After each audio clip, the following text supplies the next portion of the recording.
दोस्तों आप वृद्धा पेंशन योजना अगर बनवाना चाहते हैं तो सबसे पहले हम उसके डॉक्यूमेंट की बात करते हैं कि इस तरह की वृद्धा पेंशन योजना बनवाने में क्या क्या डॉक्यूमेंट लगते हैं। उसके बाद दोस्तों फिर आगे बात करेंगे। सबसे पहले दोस्तों आपके पास एक पहचान का प्रमाण चाहिए होता है। पहचान का प्रमाण काफी ज्यादा जरूरी है, जैसे कि आपके पास इस समय के डॉक्यूमेंट के अनुसार आपके पास आधार कार्ड होना बहुत ही ज्यादा जरूरी है और उस आधार कार्ड से मोबाइल नंबर लिंक होना बहुत ही ज्यादा जरूरी है। दोस्तों सबसे फर्स्ट डॉक्यूमेंट यही है आपका आधार कार्ड, जिसमें कि आपकी एज 60 साल से ऊपर हो। दोस्तों अगर आपके पास जो आधार कार्ड है उसमें आपकी एज 60 साल से ऊपर होनी चाहिए, तभी आप इस पेंशन का लाभ ले सकते हैं। इसके बाद दोस्तों आता है आपका एक बैंक अकाउंट। दोस्तों ये सबसे ज्यादा मुख्य चीज और सबसे ज्यादा जरूरी चीज है, जो बैंक अकाउंट आपका है जिसमें आपको पैसा भेजा जाता है। तो दोस्तों एक बैंक अकाउंट आपके नाम पर होना जरूरी है, चाहे वो किसी भी बैंक का हो। ज्यादा से ज्यादा अगर आप खुलवाते सकते हैं तो आप स्टेट बैंक में खुलवाएं या फिर इंडिया पोस्ट पेमेंट बैंक में खुलवाएं। इन दोनों बैंकों में काफी ज्यादा अच्छा रहता है जो भी ऑनलाइन डीबीटी आती है। तो दोस्तों ये बैंक अकाउंट आपका आपके नाम पर होना जरूरी है, जो आधार कार्ड से लिंक हो, उसमें मोबाइल नंबर लिंक भी होना चाहिए।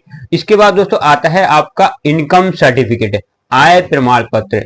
दोस्तों काफी ज्यादा जिस तरह की आप पेंशन लेते हैं या सरकारी कोई भी आप पैसा लेने का काम करते हैं, उनमें दोस्तों योजनाओं में सबसे पहले आपसे इनकम सर्टिफिकेट यानी आपकी आय का प्रमाण पत्र मांगा जाता है। आप कितना कमाते हैं, क्या आपके घर में अगर कोई सरकारी नौकर है तो भी आप पेंशन नहीं ले सकते हैं, या फिर आप खुद काफी ज्यादा आपके पास खेतीबाड़ी है या फिर काफी ज्यादा आपके पास इनकम के सोर्स हैं, तो आप पेंशन की आपको क्या जरूरत है। तो दोस्तों सबसे पहले आपका इनकम सर्टिफिकेट मांगा जाता है, जिसमें आपकी आय जो होती है वो 48,000 से लेकर 1.5 लाख से ज्यादा ना हो। दोस्तों इसके आप बीच में हैं तभी आप वृद्धा पेंशन या किसी भी तरह की पेंशन के लिए आप एलिजिबल रखते हैं, तभी दोस्तों आपको पेंशन मिलेगी। इसके बिना दोस्तों आपको पेंशन नहीं मिलेगी। इसके बाद फिर दोस्तों आपका चाहिए होता है एक आयु प्रमाण पत्र, जो इस चीज को दर्शाता है कि आप हकीकत में अब 60 वर्ष के प्लस हो चुके हैं, 60 वर्ष से ज्यादा आपकी एज हो चुकी है और अब आप वृद्धा पेंशन योजना के अप्लाई करने के लिए एलिजिबिलिटी यानी पात्रता रखते हैं। दोस्तों ये डॉक्यूमेंट बहुत ही ज्यादा जरूरी हैं। अगर आपके पास ये डॉक्यूमेंट नहीं है तो आप इस योजना के लिए अप्लाई नहीं कर पाएंगे। दोस्तों अगर आप यूपी राज्य से हैं तो दोस्तों मैं आपको इसका लिंक डिस्क्रिप्शन बॉक्स में दे दूंगा। आप खुद ही घर बैठे अपने मोबाइल से या फिर अपने लैपटॉप से इसे ऑनलाइन कर सकते हैं।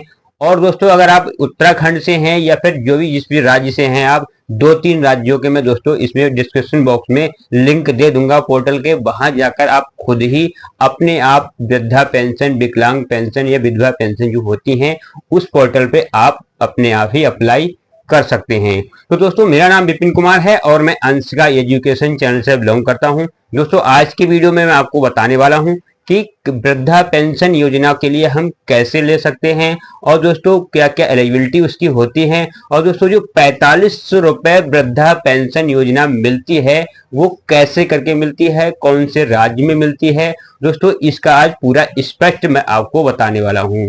तो दोस्तों चैनल को सब्सक्राइब कर लेना, वीडियो को लाइक कर लेना। दोस्तों वीडियो को लाइक करने के बाद वीडियो को शेयर जरूर करना, क्योंकि दोस्तों ऐसी ही लेटेस्ट अपडेट जानकारियां मैं आपके लिए लेकर आता रहता हूं। तो दोस्तों सबसे पहले अब हमने आपकी इसकी पात्रता जान ली है। अब दोस्तों हम जानते हैं कि कौन कौन से राज्य में कितनी पेंशन राशि दी जाती है। दोस्तों उसके हिसाब से फिर मैं आपको बताता हूं आगे।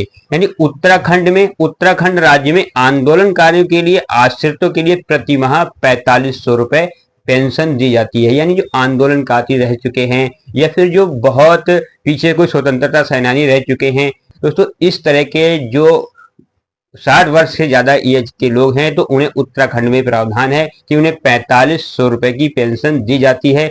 इसके अलावा अन्य राज्यों में आंदोलनकारियों के लिए भी 4500 रुपए से बढ़ाकर 5500 रुपए करने का प्रस्ताव है। यानी दोस्तों जो आंदोलनकारी हैं, जो 60 वर्ष से ऊपर हो चुके हैं, उनकी पेंशन दोस्तों अब 4500 रुपए से बढ़ाकर अब दोस्तों आपकी 45 से 55 करने का प्रस्ताव रखा गया है, यानी उत्तराखंड के अंदर। उत्तर प्रदेश के अंदर हम जानते हैं दोस्तों कितनी राशि पेंशन की मिलती है। दोस्तों उत्तर प्रदेश के अंदर जो पेंशन की राशि है वो 1,000 रुपए महीना वृद्धा पेंशन दी जा रही है। और दोस्तों कहा ऐसा जा रहा है कि ये अब आपको 1,500 रुपए भी मिल सकती है, ये राशि बढ़ाई जा सकती है और 1,500 रुपए महीने भी मिल सकती है। 1,500 का दोस्तों ये आपका अभी कोई पक्का नहीं है कि आपको ये मिलेगा या नहीं मिलेगा।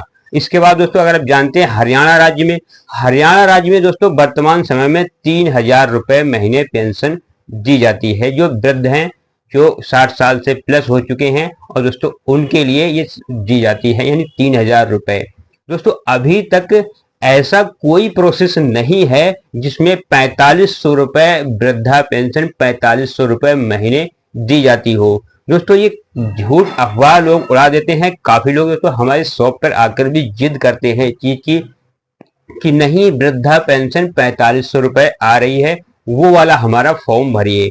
दोस्तों मैं सीएससी संचालक हूं और सीएससी सेंटर में चलाता हूं। दोस्तों काफी ज्यादा लोग जिद करते हैं आकर। दोस्तों मैंने उत्तराखंड की वेबसाइट को भी दोस्तों काफी ज्यादा ढूंढा खंगाला उसमें कि 4500 रुपए पेंशन कैसे मिलती है। उसके बाद दोस्तों राजस्थान की वेबसाइट को खोला, उसके बाद दोस्तों आपके उत्तर प्रदेश की वेबसाइट को खोला, उसके बाद फिर मैंने हरियाणा राज्य की वेबसाइट को खोलकर देखा कि 4500 रुपए महीने पेंशन वृद्धा अवस्था कौन कौन से राज्य में दी जाती है और फिर किस प्रोसेस से दी जाती है, ये कैसे होता है। तो दोस्तों मुझे किसी भी वेबसाइट पर ऐसा कोई लिंक, ऐसा कोई किसी तरह का कोई भी सिस्टम नहीं मिला, ना कोई ऐसा पैराग्राफ मैंने वहां पर कोई हेडलाइन देखी जहां पर वृद्धा अवस्था के लोगों के लिए 4500 रुपए महीने पेंशन हो। आशा करता हूं जानकारी आपको अच्छी लगी होगी, क्योंकि वृद्धा पेंशन योजना के लिए अभी 4500 रुपए नहीं दिए जाते हैं। किसी भी राज्य के अंदर आपके लिए अभी 4500 रुपए योजना नहीं है। 4500 रुपए का क्या सिस्टम हो सकता है कुछ राज्यों में, जिन राज्यों में 4500 रुपए पेंशन मिलती है उसका क्या प्रोसेस है। दोस्तों उसका प्रोसेस ये है कि अगर आपके यहाँ 4500 रुपए पेंशन मिल रही है, इसका मतलब है आपके यहाँ जो पेंशन 1500 रुपए मिलती है, और 1500 रुपए आपको 3 महीने की पेंशन एक बार में आ जाती है, यानी आपको एक साल में 4 बार में पैसे आते हैं, जो कि 4500 रुपए आते हैं। दोस्तों कुछ राज्यों में ऐसा प्रोसेस हो सकता है जहां पर आपके लिए 3 महीनों की पेंशन एक साथ दे दी जाए और फिर आपको 4500 रुपए दे दिए जाए, और आपको ये लगे कि हमारी पेंशन 4500 रुपए आ रही है एक बार में। आप महीने को नहीं जानते हैं कि कब पेंशन आई थी और अब पेंशन कब आई है, बीच के गैप को डिफरेंस नहीं जानते हैं आप। दोस्तों आप सिर्फ इतना जानते हैं कि हमारी पेंशन 4500 रुपए महीने आ रही है। दोस्तों अभी भी वृद्धा पेंशन योजना के लिए कोई ऐसी स्टेट में या किसी भी तरह का कोई भी लिंक प्रोसेस या गवर्नमेंट का कुछ भी नहीं है जिसमें 4500 रुपए महीने पेंशन किसी की आ रही हो। तो दोस्तों आशा करता हूं जानकारी आपको अच्छी लगी होगी। अगर जानकारी अच्छी लगी हो तो वीडियो दूसरों को जरूर शेयर करें कि इस तरह के कोई भी भ्रम में ना रहें कि 4500 रुपए महीने पेंशन भी बुजुर्गों को आ रही है।